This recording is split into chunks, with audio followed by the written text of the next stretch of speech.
The house loomed in the distance, a silhouette against the darkening sky. Its stones were worn and blackened, as if they had absorbed the sorrow of time. The windows gaped like hollow eyes, unblinking and empty.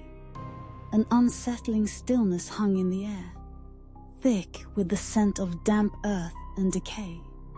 It felt wrong, as if the very walls were alive, watching, waiting. I was just a girl when I first stepped through its creaking door.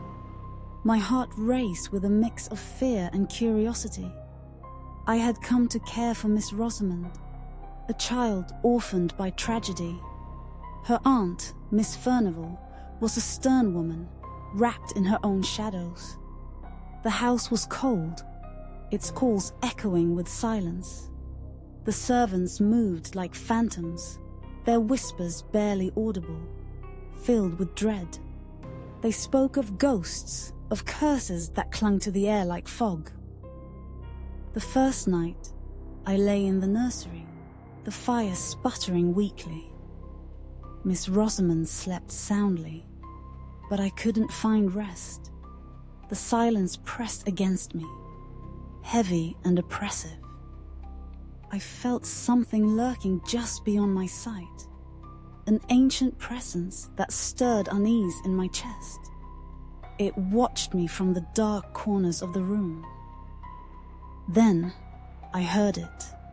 A soft, haunting melody drifted through the hall.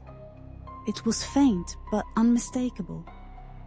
My heart raced as the sound stopped. Suddenly, I exhaled, relief washing over me. But it returned closer this time, echoing just outside the door. With trembling hands, I opened the door. The hall was empty, shadows dancing in the low light. The music faded away, leaving only silence. I closed the door and locked it, my heart pounding in my ears. Sleep eluded me that night.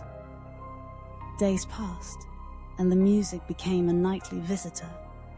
I tried to ignore it, but the house had its own plans.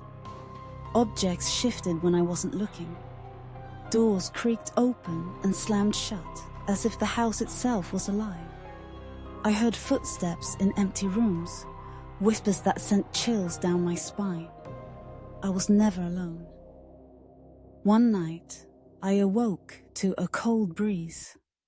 The window stood ajar, though I had locked it. I rose to close it, and that's when I saw her. A woman stood outside, bathed in moonlight, her dress flowing like mist. She was beautiful but wrong. Her face was pale, her eyes void of life. She stared at the house, unmoving. "Hello?"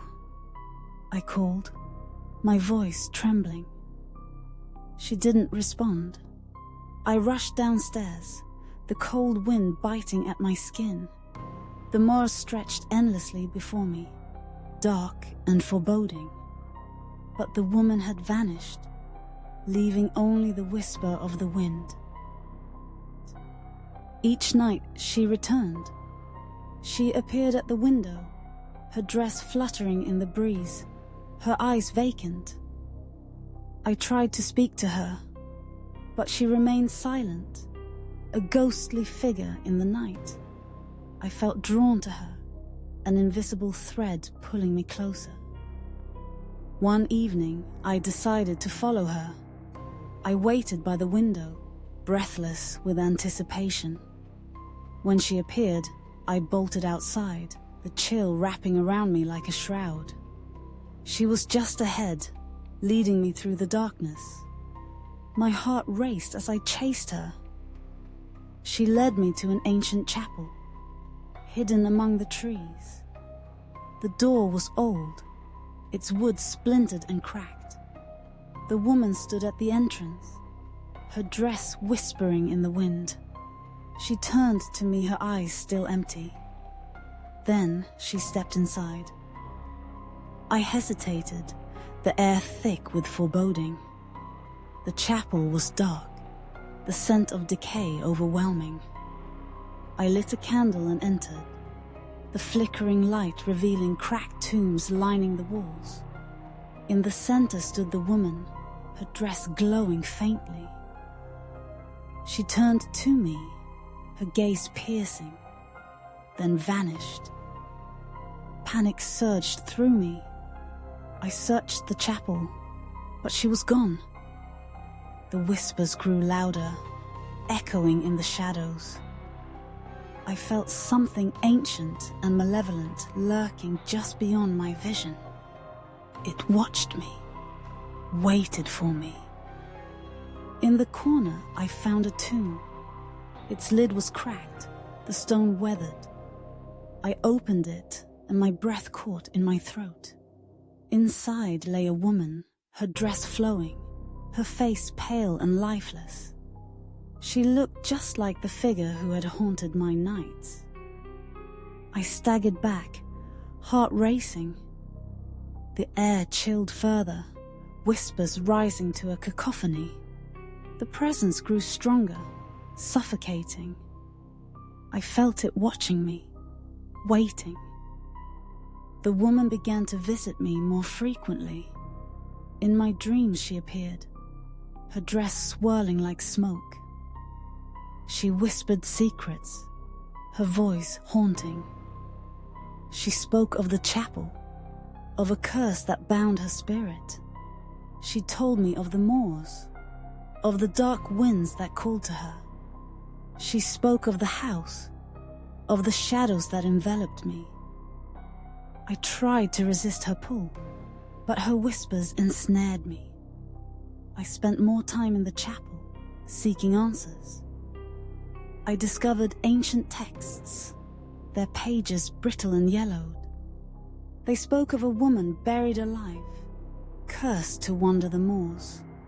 They warned of the darkness that thrived in the house, of the shadows that fed on fear. One night, she appeared in my room. Her presence filled the space, cold and demanding.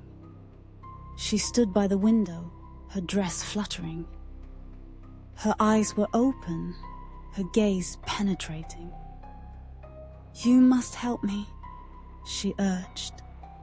Her voice soft, yet insistent. "You must break the curse." I nodded, fear and determination battling within me. I would help her. I would do anything. The woman led me back to the chapel. The air was heavy, thick with dread. The whispers grew louder, the footsteps echoing around me. She stood in the center, her form glowing in the dim light.